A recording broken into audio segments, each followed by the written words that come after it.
both of our business because we both verbally agreed to make it our business, then it's like that's still some funny money shit. So now,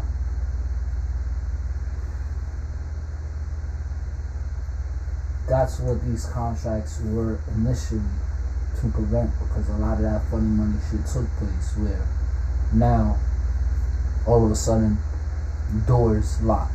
I got a key to the business. I'm coming in after a vacation probably, and I try to swipe my shit. What the fuck? Access denied.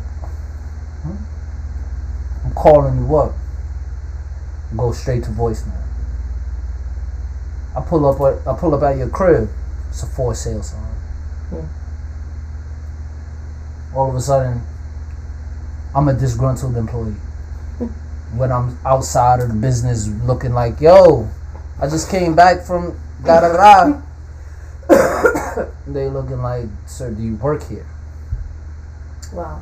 That's how some of these managers look at the artists, because it's like they really be feeling like, yo, bro, I took a chance on believing in you, and I feel like to your highest heights, I took a chance of believing in you. I don't feel like you should feel like it's like, yo, you carrying me along like I'm a leech. Like, it's not but that. That's how some managers do shit, to where you end up carrying them like they're a leech. So that's what I'm saying. Like, if you're in that situation, then that's exactly what the fuck it is. But it's like, it's one thing, and you see it in the industry, because you see these artists complaining about their management. You see them complaining about the people that they're in business with, and that's for a reason. That's not just for naught. It's for a reason, because these people are saying one thing and doing another. It's like that expectation of wanting someone to be this or wanting them to do this, but you're not, because it's one thing to put in that investment, that initial investment. But if you put in that initial investment and then everybody is not doing what it is they're supposed to be doing in order to keep this thing afloat or get this thing to get to the next level, then that investment is shit. Because at the end of the day, all you did was basically give niggas party money, for real. Because really think about it. The purpose of you getting that investment is for you to do marketing. It's for you to be able to get into certain places. It's for you to be able to have certain things and present yourself a certain way.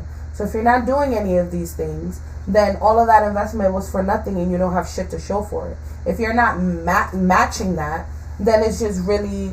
But when you are doing that and then going above and beyond, once you fulfill that requirement, I feel like at that point, automatically, it shouldn't have to be a situation where it's like, I have to do this now. I'm required to do this, and that. Like, I already fulfilled my requirement. So now I should have that leeway to kind of do what it is I feel like I want to do. And a lot of artists don't have that opportunity to do that because they're so micromanaged in the way that they are.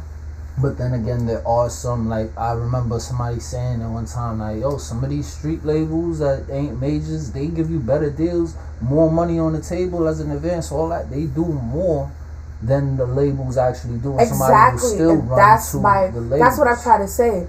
Because people are not educated enough. People, they see the glitz and the glamour. Like, you got to think about it, because even if you go with like these hood companies, the type of shit you'll get is not the same when you're with a big record label. A big record label is going to get you fashion shit that a hood label is not going to be able to get you.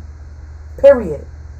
You're going to have to spend more money with the hood label to get Louis Vuitton and all this other shit that you'll get for free being with a major label, because they have all these different business relationships already set forth. So they have it where they can make a phone call like, yo, my artist has this show coming up, can you send something? And they get that automatically. A hood label is not the same. Yeah, they have certain niceties and all that, but it's not the same as a major label, because the major label they have enough business connections to get that shit without having to pay anything. You know why? Because you got to think about it. All of this shit is marketing in itself. Everything is marketing. Everything is a way to get consumers to buy something. So whether it's us buying the music that the artist is putting out or buying the shit that the artist is wearing, it's all based off of consumers purchasing things. Everything that they do. Look at all this shit that they promote. It's for consumers to purchase shit. That's why we have commercials. That's why we have celebrities in commercials. Because it's, oh, I like this celebrity, so that means I'm going to go buy this product. And you're saying that it's wrong if somebody knows that that's something that this artist is going to have to go through, but still write up a contract that makes it ironclad. You make a contract, but don't put enough backing to it. You make a contract and you give this person an advance, but you don't have an actual plan on how this person is gonna now recoup this shit. You don't have any actual like, not guideline, but you don't have like any blueprint or anything like that. Well, who's to say that? Is we see that in when niggas ain't making no money. We see that when niggas is out here having to do stupid shit in order to be relevant on TV. We see that when niggas have to be out here doing some stupid shit to be in blogs.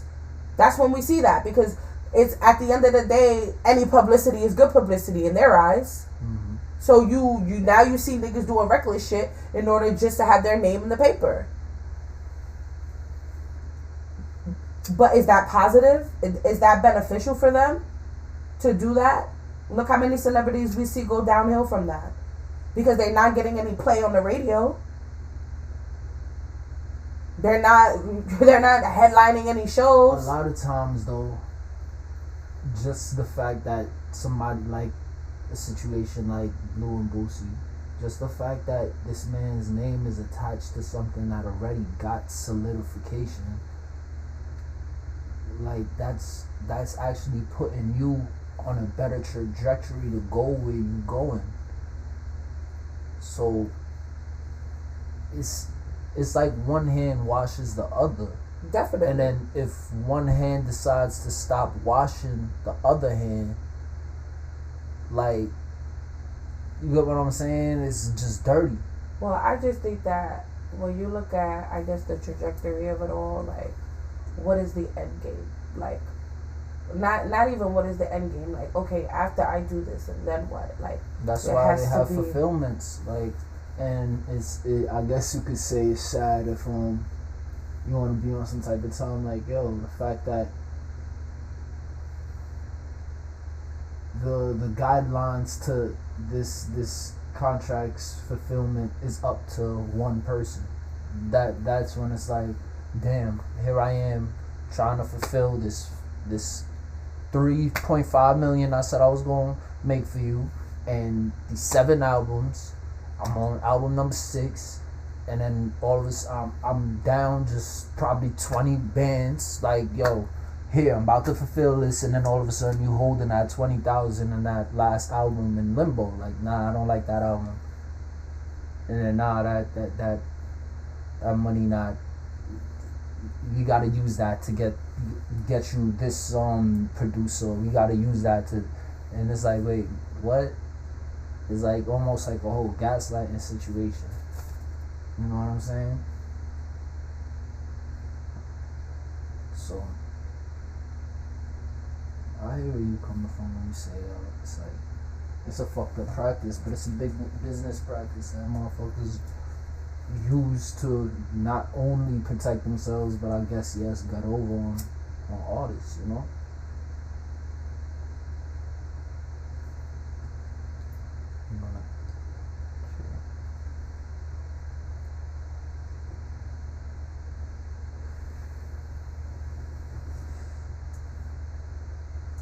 I still feel like cats.